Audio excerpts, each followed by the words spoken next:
Hi everyone! Before I start, here's a little disclaimer. The first minute of this bit is not funny. Okay, now that that's out of the way, here we go. I assume most of you have heard about the simulation hypothesis or simulation theory and know what it is. Okay, for everyone who doesn't, here's a little recap.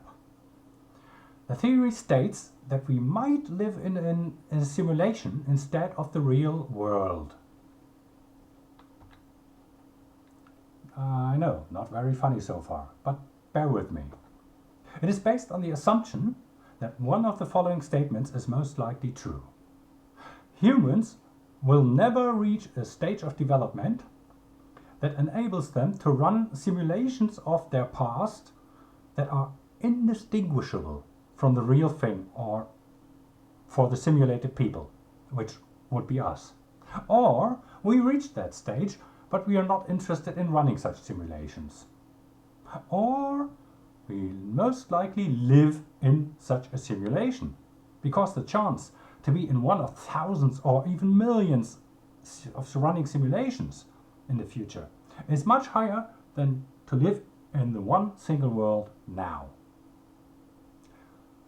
Okay, if this is too much for you, here's the boiled down version. Either we are doomed in the near future. Why would that be? Why would that happen, huh? Or we become saddening bores, or we are Sims. Wow, that doesn't sound so unlikely anymore, does it? And even Brian Cox says it's possible. So it must be true, right? Let's just assume for a moment it is actually true. This would be the moment to shine for us always underappreciated agnostics. Because it would piss off atheists and religious people alike. It, for one, would prove that there is indeed a God that created us. That's the part that would annoy the atheists.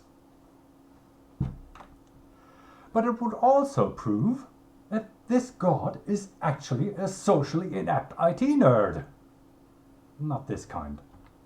That kind. So, no almighty deity with particularly good intentions beyond making the simulation as realistic as possible and maybe give it a little bit of an entertaining spin.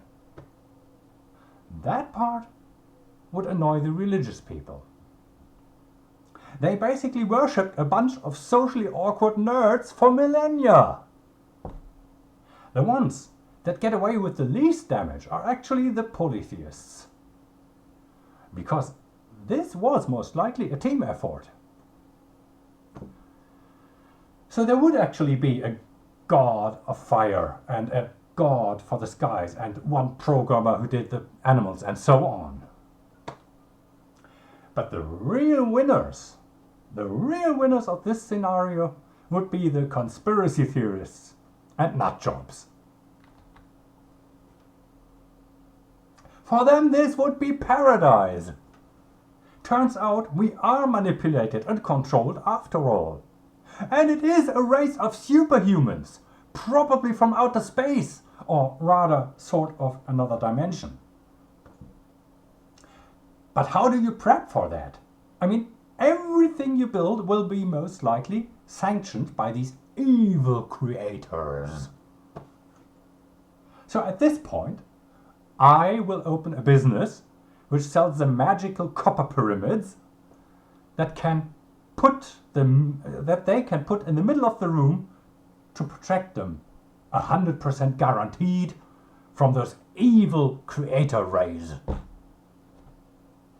Okay, beyond those philosophical issues, it would raise so many other more mundane questions like, do I have to go to work tomorrow? Do I still need to wipe my bottom after I had a poo? And is everything in this simulation really authentic? Or did they maybe sneak some extras in just for their amusement? Like, for example, sex comes to mind. I can almost hear these creators talk to each other like, you know, this procreation thing with cloning and so. It's a bit boring. Shall we spice that up a bit? The other one. What do you have in mind?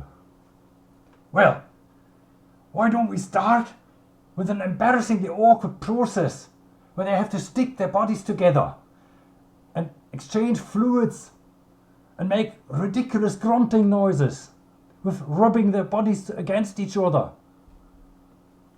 Sounds awesome. Ha! Have you anything else up your sleeves? Oh, indeed. When we have enough procreation, we let them turn on their own gender and stick their bodies together as well, so we can still see them rub and grunt, but there will be no children. Oh, you evil genius. Something along these lines.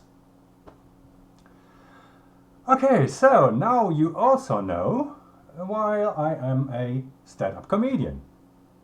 Just in case we are in a simulation, I want to make sure that our creators are always well entertained, so that they don't get any ideas to switch us off.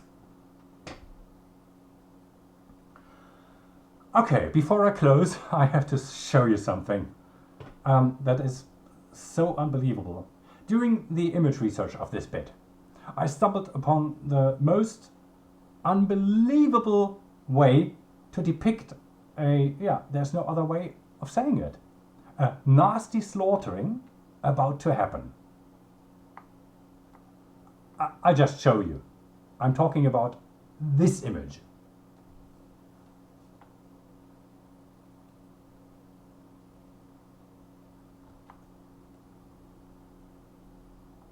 Yeah, of course, a lion and a lamb lying peacefully